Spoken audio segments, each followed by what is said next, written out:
Welcome back, gamers. We're back again with our underrated pick series, and this time it'll be for patch 10.16. My name is Nathan Ng, and I hope that you guys are having a great day because we're going to be going over 2 picks for each positions that are heavily underrated in the current meta. The analysts down here at ProGuides believe that these picks have potential to be meta and can take over the games if played properly.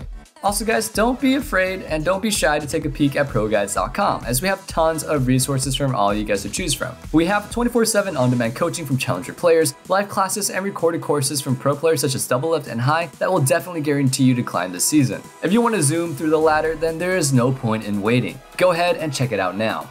And for our question of the day, what is your trusty pocket pick that you'll always fall back on when you just don't know who to pick? For me, personally, I like playing Talon because if you're behind in lane or you're just in a losing matchup, you can always just shove in and then roam to other lanes. Let us know your answers in the comments down below. And with that being said, let's go ahead and start with these underrated picks. Starting off with the top lane, we have the Void Monster Cho'Gath himself. We believe that Cho'Gath is extremely underrated because of how impressive that he can be throughout the game. I shall bring them terror! He has consistent source of sustain from his passive, wave pushing capabilities with his E, and the ability to secure objectives with ease because of his feast. However, the build with the most success right now would be going GLP and Twin Shadows in order to chase players down and get the guaranteed knockup after the slow. You can continue this build with more AP items such as Zhonya's or Liandry's, but of course this build will go extremely well with the addition of running Glacial Augment. And one last word for this champion, make sure that you secure those Rift Heralds and Scuttles when you have downtime. That's another reason why Cho'Gath can be a good pick. The next champion we have here is Wukong. Who questions my ability? The analysts at ProGuides believe that the new changes that Wukong got in his recent rework has made him a much more viable pick in solo queue. His ability to proc his ultimate twice in teamfights is huge because your ult effectively peels your team away from theirs and deals a ton of damage along with it. You can also use your W after unloading your whole combo to reposition and wait for more cooldowns, making Wukong very slippery. One thing that most players don't do strategically is placing their W in a choke point. When you ult, your clone also ults, so it could definitely zone off some enemies or go ahead and knock more people up. We believe that Wukong is really good picked into tanks or against AD champions as you have passive armor as well, making those matchups not as painful to play. This may not be a surprise for you guys, but we have put Ivern in our list of underrated OP champions. With a pick rate of only 1.3%, I grow my own food. We believe that this pick is heavily underrated as he is one of the most powerful support junglers, with his kit being super annoying to play against. That 1.3% is probably just T1. Ivern is a really good pick with hypercarry champions such as Twitch or Kog'Maw because you can effectively peel them just by putting down Daisy or just by putting bushes to ruin the line of sight. Using Redemption, Locket, Guardian, and his E ability, you can give the thickest of shields to any carry and watch them plow down the enemy team. Ivern is also really good not only as a support champion, but also as an effective ganker. He deals a surprising amount of damage with his Q and E along with his auto attacks, and most ganks are successful if you land a single Q, or with that simple dive with Daisy.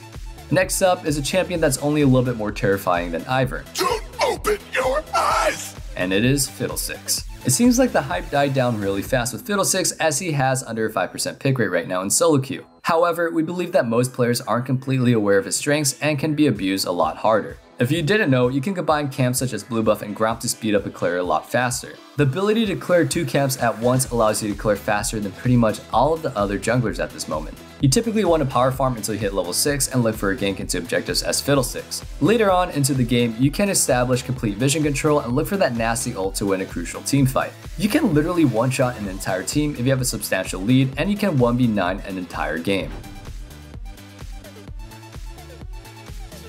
Alright, let's go ahead and discuss Pantheon in the mid lane. We think that Pantheon is heavily underrated in solo queue right now because of his strength in the early and mid game. We are what we overcome. Pantheon is able to win against most matchups levels 1 to 3 with his empowered spells, and his game plan can be as simple as walking up to wave at level 1 and then rushing to get level 2. If the enemy walks up, you can use your empowered Q and go for a quick trade and then back off. Since Pantheon is able to get mid priority against most melee matchups and a good portion of range matchups, he can be a dominant pick if you want to look at pressure mid as well as the other lanes. Essentially, he is a melee and AD version of Twisted Fate as he has a point and click stun and a global ultimate to roam with. Your goal with this pick is to constantly help your jungler invade and roam to the side lanes with your ultimate and then look for dives since your E can tank turrets for about longer than this lockdown will last. Next up is Rumble. The bigger they are, the harder I hit them. Rumble is plain OP if you guys put enough games into him, and he has the necessary tools to dictate the pace of the game. Similar to Pantheon, you want to pick up a roam-centric playstyle with this champion as you're able to shove in the wave extremely quickly with your Flame Spitter and then move around the map efficiently with your movement speed from your W. To put the icing on the cake, none of his spells actually cost mana, so you can spam all you want without really worrying about running out of resources. However, the big reason why he is so strong is that he can single-handedly carry a teamfight with his ultimate, the Equalizer. Setting up vision control before a major teamfight will substantially increase your chances of winning it because you can use your ultimate in a tight choke and charge forward before they even have a chance to react. He can deal a significant amount of damage, but also know that if you fall behind, it'll be very difficult for you to catch up as you have no form of escape from hard CC to help the team. If you want to get a better understanding of how to dominate the lane and win more of your games with these picks, make sure you check out our other videos on this channel and check out our website at ProGuides.com. We have pro players that go in depth on how they are able to carry their games and challenger coaches that will point out the crucial mistakes that you may be making.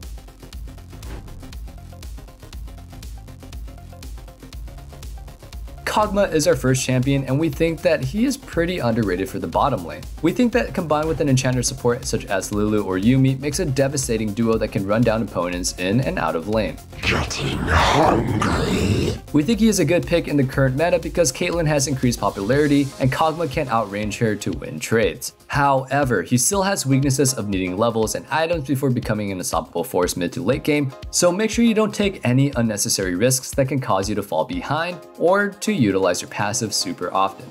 So our second choice for the bot lane is Ziggs. What do you mean this doesn't look safe? This explosive pick can be used to put in your arsenal. The reason why we think Ziggs is underrated is because he has good wave clear and poke, making him extremely oppressive during the laning phase. Also because of his passive, it is extremely easy to take down turrets in lanes where you completely outrange your opponent. Good matchups include Vayne's and Kalista because of their short range. You can look to throw bombs when they're going for the last hit, and if you hit enough bombs, you can either look for kills or destroy the turrets with their passive and satchel to finish it off. Make sure that you keep your lead with this champion as well because picking Ziggs means that you have less DPS on the objectives and can make it a little bit difficult to come back into the game. The first pick that we have for support is Janna. We believe that this champion is hidden OP with the introduction of Yone this patch. Yone and Yasuo are going to be a nuisance for a while, and Janna is a perfect counter to these champions. And you thought it was just a harmless breeze. You can effectively peel for your team using your tornado and ultimate to knock them back and then push them away. During laning phase, make sure that you are as annoying as possible, spamming autos and W's onto the enemy bot lane if they walk up too far, and then using your shield to soak up any incoming harass. The key from becoming a great Janna from a good Janna is knowing how much pressure to exert during laning phase and understanding how to peel off with your abilities. So just make sure to pay attention to that when you're picking this champion up. And if played properly, you could go ahead and blow everybody away. Another pick that we recommend to you is Vel'Koz. That's unexpected. We believe that this pick at first may be a little bit difficult to pick up, but with enough practice, you can quickly climb the ladder because of how oppressive and annoying he can be. Similar to the time Brand was popular, Vel'Koz is another mage support pick that is good to their high base damage and long range harass. If you manage to land a single E, you can combo up with your Q and W and your ultimate to pretty much one-shot the AD and kill them. We advise you to practice and master the angles of Vel'Koz's Q if you want this pick to shine the brightest. Anyway, if you're looking to play a solo carry support, Vel'Koz might be the champion to pick up.